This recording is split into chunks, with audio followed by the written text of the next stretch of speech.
Hello and welcome to the 15th episode of Real Talk with a Unicorn. My name is Tatiana and I'm a recruiter in supply chain and logistics. Successful people in our field, I do believe, they help us visualize our own potential. We get inspired by their journeys, and not to mention we can learn from their mistakes. Looking at someone who succeeded in your field helps you identify those gaps for improvement, for personal and professional improvement. Therefore, I'm very excited to introduce my today's guest, Linda Irvine. Linda is Director of Supply Chain and Manufacturing at Pusateri's Fine Foods. Also, Linda holds a master's degree from Cambridge University, United Kingdom. Linda has been recognized as a rising star in Women's Grocers Awards. And of course, by now, Linda has achieved a lot in her supply chain career, and I'm excited to start this conversation. Welcome to the show, Linda. Hi, thanks so much for having me. I'm delighted to be here. It's fun to talk about supply chain, so I'm happy. So, Linda, you graduated from Cambridge University. You are an engineer. Can you tell me, why did you decide to start your career in supply chain? When did that happen? Because I really want to hear that. Yeah, so when I was before I went to university, I thought I wanted to build skyscrapers. I was convinced that that's what I wanted to do. Very strange. So I went to university to become an engineer, and I did a general engineering course for a couple of years, and then we specialised in our third year. And there is a course at Cambridge University called Manufacturing Engineering, and it takes both the idea of engineering through from, okay, the material science of how airplane blade doesn't fall apart when it's up in the sky, all the way through to how do you join multiple machines, multiple people together in order to create something at the end of it that you can then sell. And so as part of this course, a guy from Tesco's in the UK, which is kind of like the Loblaws of the UK, it's absolutely huge. I think at the time it was number 3 in the world in terms of size of retailer. And he came and did a lecture for us. He was a previous graduate, telling us about how they use the weather to help predict people's behavior, and how they will, in the UK, we get very excited about hot weather. So when we get to about 23 degrees, we all go completely insane and buy more salad than you could possibly ever imagine. And he showed us the numbers and he showed us the methodology. And I just thought it was such an interesting combination of interesting problems to solve, which I've always wanted to solve, combined with this idea that you can use data to understand people's behavior and then predict how they're going to behave in the future and become more efficient because of that. And so I ended up getting a job working in his team. I sort of had a foot in his team and in their operations team because they liked the idea of having somebody who was very technical, who could also do the operational process engineering side of things. And so that's what I went in to do. And I started there and have since then spent 12 years in retail, really specializing in supply chain and then insights and analytics. And you reached out to that person yourself. You were so excited that is that I can't remember if I reached out directly to him, but he certainly interviewed me. So I'm not 100% sure how I did it, but yeah, I ended up working in that team and understanding that model and how it was used quite in depth. It's fascinating stuff, really fascinating. I'm really glad to hear that, because I learned it from your profile as well that you do something special within each company you work for, because you get recognized a few times, you get promoted. Even at Pusateri's Fine Foods, you joined as a manager of merchandising and operations, and right now you are director of the entire supply chain. And as a recruiter, I interview people who struggle getting promoted within their company. They may be flipping organizations, staying at the same corporate level. So I wonder, what are those soft skills, technical skills, maybe your attitude that you think helped you get recognized and promoted? And I'm really curious to hear that. Yeah, it's an interesting question. I think what really drives it's probably 3 things. The first one is, and you're probably going to hear me talk a lot about people today, because I really believe in the power of people in supply chain. And I think that focus is a key part of what makes a successful person in supply chain. So whether that's my team and making sure that I lift up the work that my team are doing, or whether it's how I'm approaching developing a problem, I think it's so important to keep people as the center of everything we do in supply chain, because we're nothing without the people in a supply chain. We could have all the data in the world, but if we can't get the people working together in the right way, then we might as well not have bothered with the data. And so whenever I'm developing a solution, I'm thinking about, okay, what's the system implication? What's the process implication? And what's the people implication? How are the people going to be affected? And how are they focused? How are they motivated? And how can we work with that to make a solution successful? I think then on top of that, it's also about thinking about solutions that are not just the what's best for me as a supply chain director, but what is best for the business as a whole. So, for example, I have looked at business cases in the past to say, okay, well, this would work really well for supply chain because we could centralize a hell of a lot of our work by putting into place this system, but it's going to actually have implications further down the line or further up the line in terms of the efficiency. As an example, we looked at case size reductions as a way to reduce waste at Tesco. And one of the things when I was very young in my career, we just thought, yeah, this is great. We can just reduce our case size because we only sell half a case within the code life of a produce product. So we'll just reduce the case size and then we won't have the problem because we can order half the amount, no problem whatsoever. And it wasn't until we then had conversations with distribution who then told us, well, actually, if you do that, we're shipping a lot more air, and that actually costs the company a lot more money. And so we need to look at what's the lesser of two evils, what's the holistic solution that's going to work for the whole supply chain, not just the bit we're focused on. And so I think being business minded, not supply chain minded, is really important to do a good job within supply chain. And then I think the final thing is that when you are developing these solutions, you're coming up with these programs and so on and so forth, it's really important to talk about it and to do it in a way that, particularly I think for women, if I'm honest, in supply chain, but in business as a whole.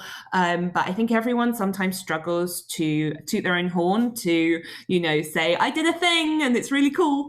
But actually talking about these things with enthusiasm and doing it in a very, finding a way that is true to yourself, but finding a way to talk about your solutions is really important, because you don't get recognized if people don't know what you've done, but you also don't want to show off. So finding that balance of just enthusiasm about the work that you're doing and talking about the work that you're doing to people, senior people within the business, I think is so important, because the more people know what you've done, the more they can recognize what you're putting forward and be recognized for promotion. And then as you go up the chain, it becomes even more important to enthuse about the work your team are doing. So not you personally, but the work that your team are doing, to really lift them up, because if you lift your team members up, then you are also going to benefit from that as well.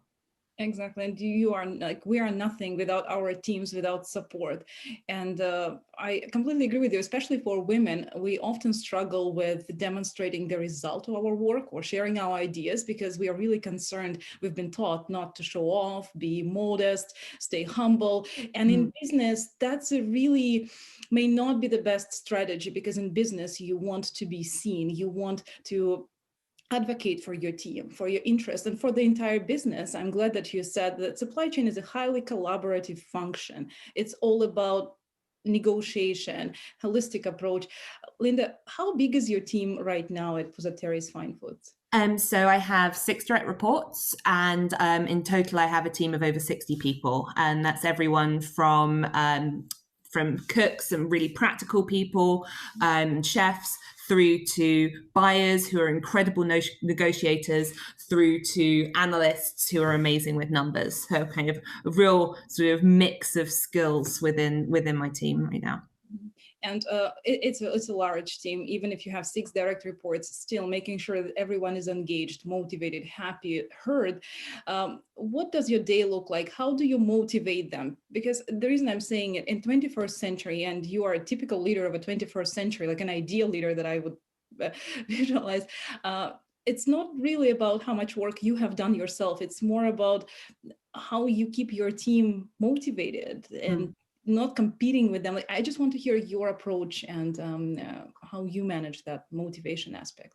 Yeah, sure. So I mean, people leadership is one of my favorite things that I get to do in my job. I love people. I think they are so important to everything that we do, and having positive interactions is so important. No one wants to have a rough time at work. No one wants to have difficult, unpleasant environment to work in. And so I think one of the biggest things that I've seen in my career is that role modeling behavior is so important. How can I, as a leader, expect my team to behave and to be motivated and to behave in the ways that we would like to see from our team if I don't role model those behaviors myself? And I think that's super important. So I'm very conscious that as I go through my my kind of working day, that I am being and sort of showing the things that I would love my team to show. And that could be things like rewarding the try. I love this phrase. I got this from an amazing course I did a couple of years back.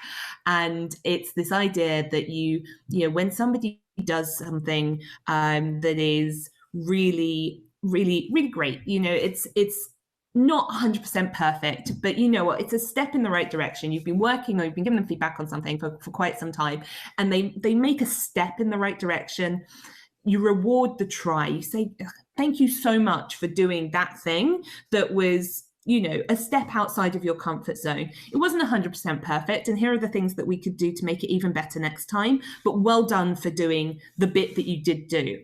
Because sometimes we focus so much on what people are doing wrong and not enough on what people are doing right. And I think that's so important. But unfortunately, within working in supply chain, we tend to, when we are doing a good job, no one knows we exist. It's not like when and it's invisible when everything runs smoothly. Exactly. People talk about you when there are firefighters. Exactly. So you can kind of get into a zone where people within supply chain only ever hear feedback when it's bad. And so I think giving feedback constantly, not just at quarter end reviews or half year end reviews, but giving feedback constantly in the moment, both on the small stuff and the big stuff, is really important. Yeah, it's really, really important. Obviously, when someone's landed a project and done a really great presentation, that you're saying, yeah, that was amazing, well done you. But it's also really important when you see a conversation that's less than ideal, or you see a conversation that was actually handled really well, that you say, oh, that was great how you handled that, well done. And because it builds people up, and it helps people develop those learn what is the great behavior, as well as this working on the things that aren't so great. And then I think sort of some people who work for me find me a little eccentric. I think it's something to do with being British, but sometimes when I'm in my reviews with people, I say to them, what do you want to be when you grow up? I have been known to say this to people who are 50 plus, and give me a slight sideways look. But what I'm trying to get at is, what are the things that you want to do in your job that you're not currently able to do? What is it that you would love to be able to do more of? And then, as I can, I mold, change their roles, add projects in, so on and so forth, that helps them get some experience into that thing. And I really encourage people to not just think within their job description, but also outside of their job description. I've had somebody in my team say to me, I'd really love, runs a warehouse. I'd really love to learn more and be more involved in how much product comes into my warehouse, not just managing the warehouse when it's there. And so over time, I gradually added more ordering into his career. He covered for somebody when they were on vacation, and gave him a chance to kind of dip his toe into the water and see if it was something more that he wanted to do.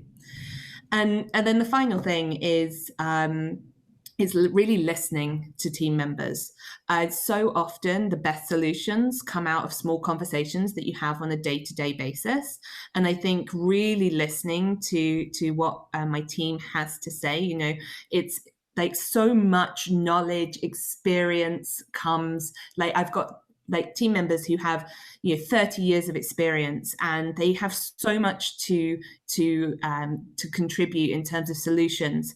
And so really listening to what they're saying, but also listening to the guy who's 2 years out of university and just has this kind of out of the box moment of, well, why don't we do it this way? Why couldn't we do it that way? And then just playing with that idea and seeing what is in there. And I think through all of that, you end up with teams who work really well together and are a positive light within the organization. Well, that's what I aim for anyway.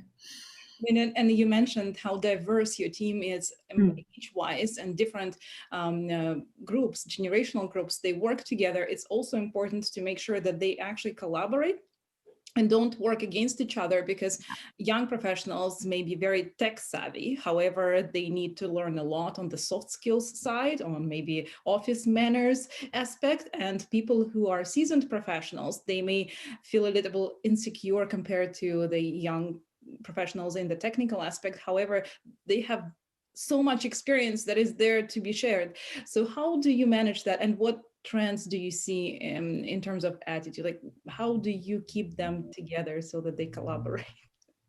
It's a really good question. I think the key thing is to teach respect as much as you can, particularly for the younger people coming in from university who are so excited about their technical expertise and who almost think that if you don't have technical expertise, you can't possibly have anything else to contribute.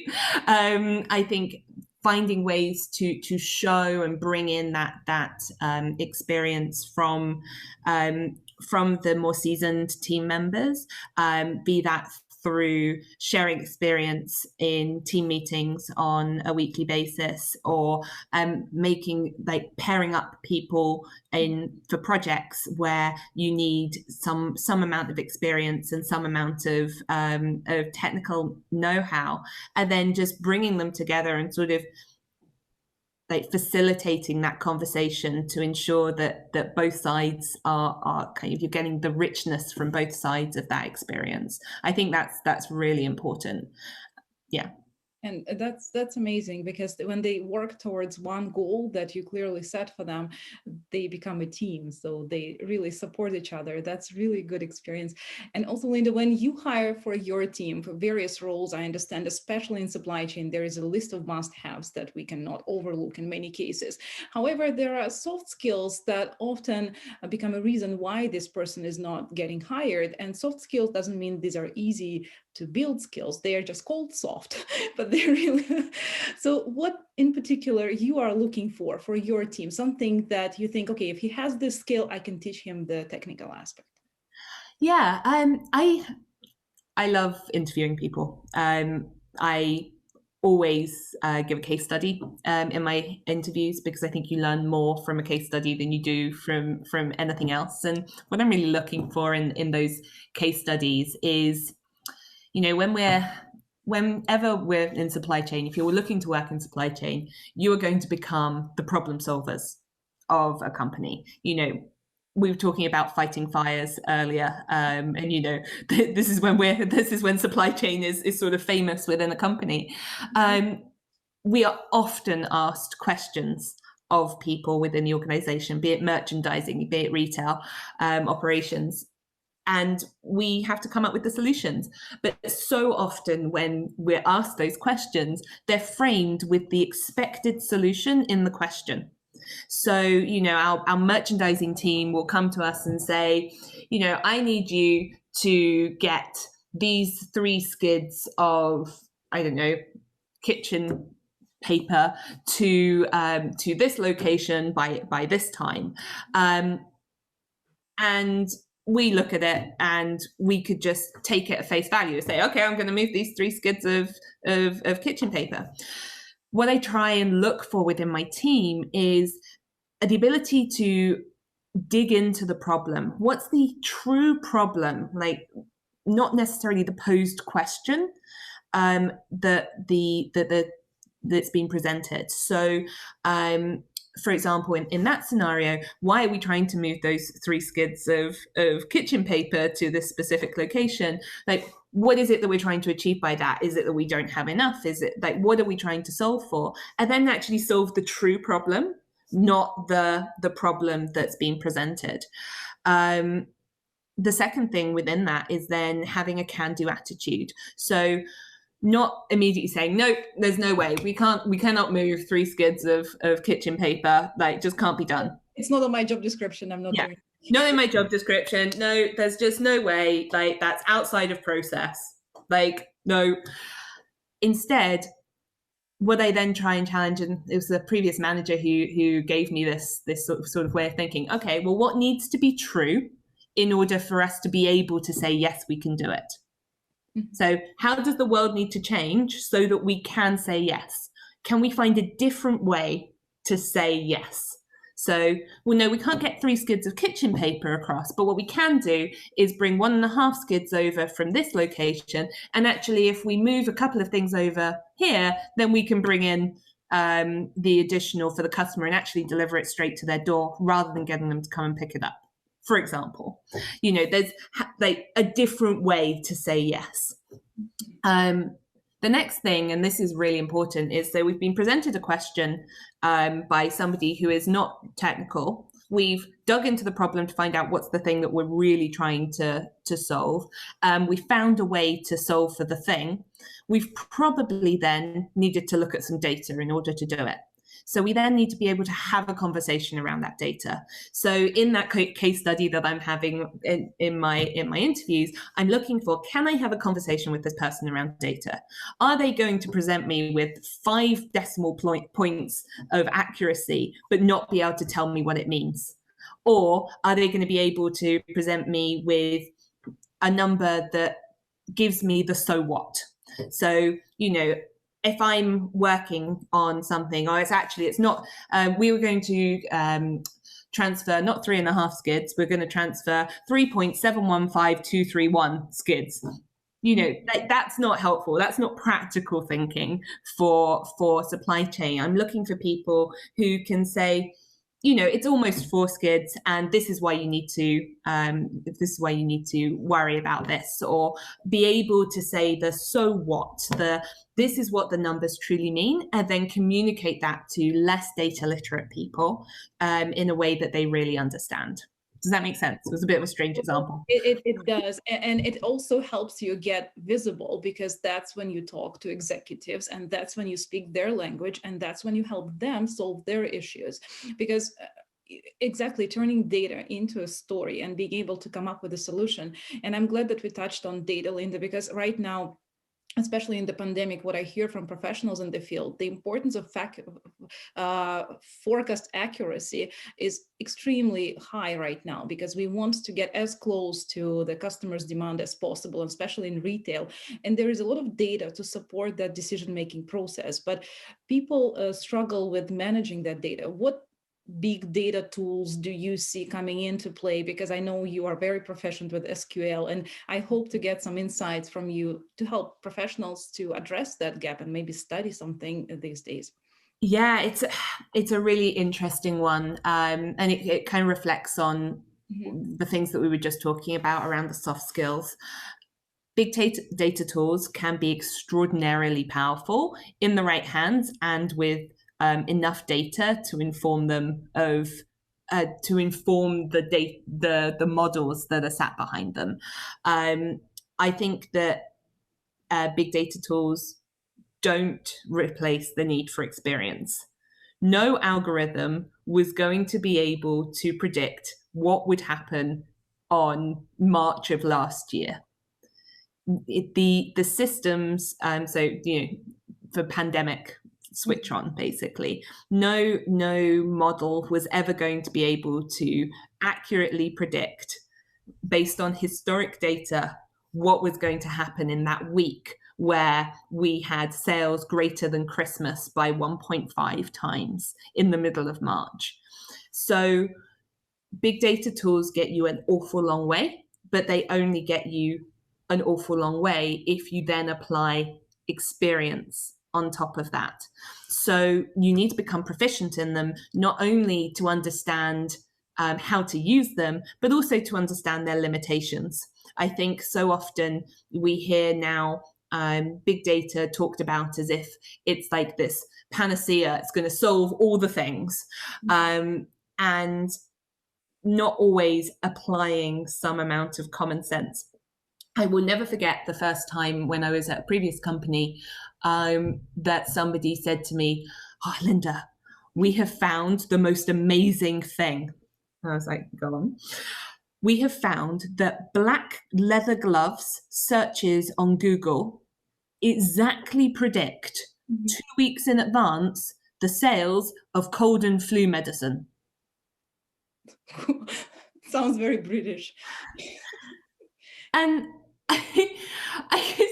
I remember sort of looking at them sort of sideways, and that was a use of big data. It was a use of understanding like trends and regression and machine learning to say, okay, how can we best predict? What is the thing that will give us a leading indicator that a product sales are going to go up?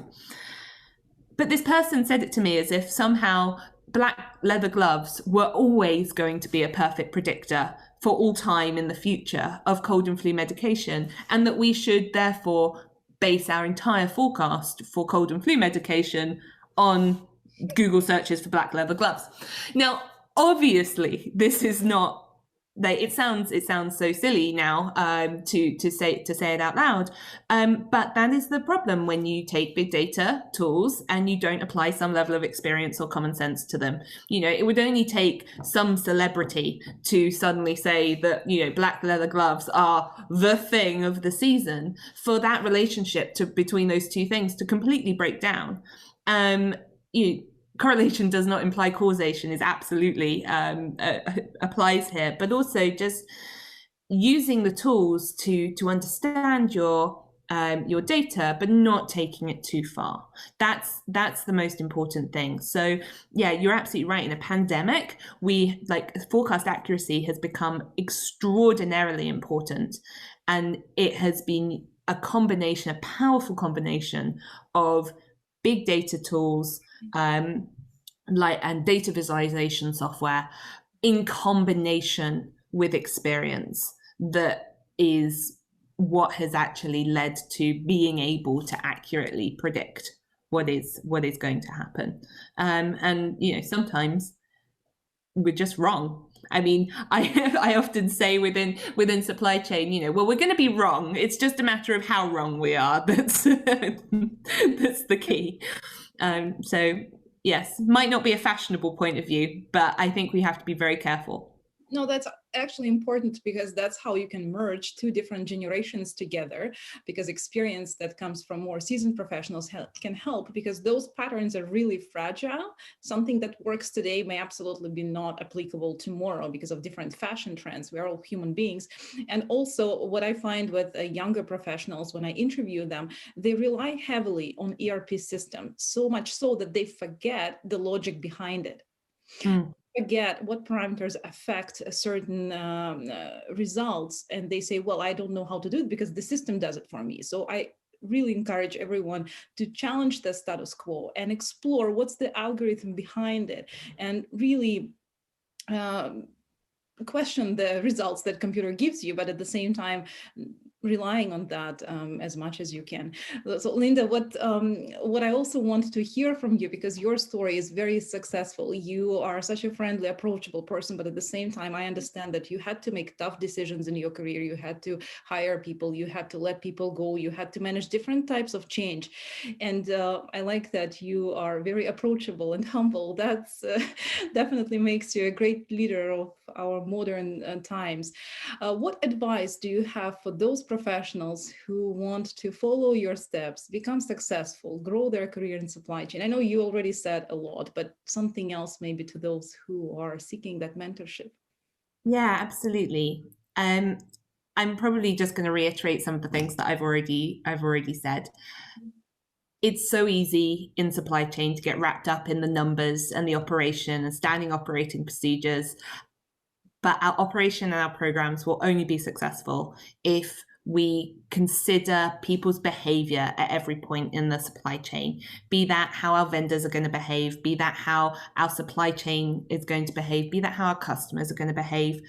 If we truly understand the people that are within our supply chain, then we will do a much better job of designing supply chains that are efficient and work for in this modern world. I keep coming back to it, but supply chains really are nothing without the people who run them. And that's, if there's one thing that I wish all supply chain professionals to remember in their day-to-day working is remember that when you're looking at those numbers, there's people behind those numbers, and that will help you understand it better and also help you do better for your customers. Of course, that's amazing advice. And guys, do not forget that collaboration is everything. Your ability to influence other people's decisions using data as support for your story and being able to communicate complex issues in a simple language to people who are involved in different aspects of business. And supply chain is a function that is involved with marketing aspect, financial. So stay open-minded, learn new things, and talk to people. Linda, thank you so much for your time this morning. I appreciate your contribution. And of course, I wish you success and continued success in your growth. And I hope you enjoy working with people that you have on your team. Thank you so much. Thank you so much for having me. And I love your jumper. That's brilliant. Thank you. Sorry. Okay, enjoy the Easter weekend, and we're always here to come back if you have any additional questions for us, for me, for Linda, and of course, consider subscribing to this channel because next week we will talk about change management in supply chain. Thank you for watching.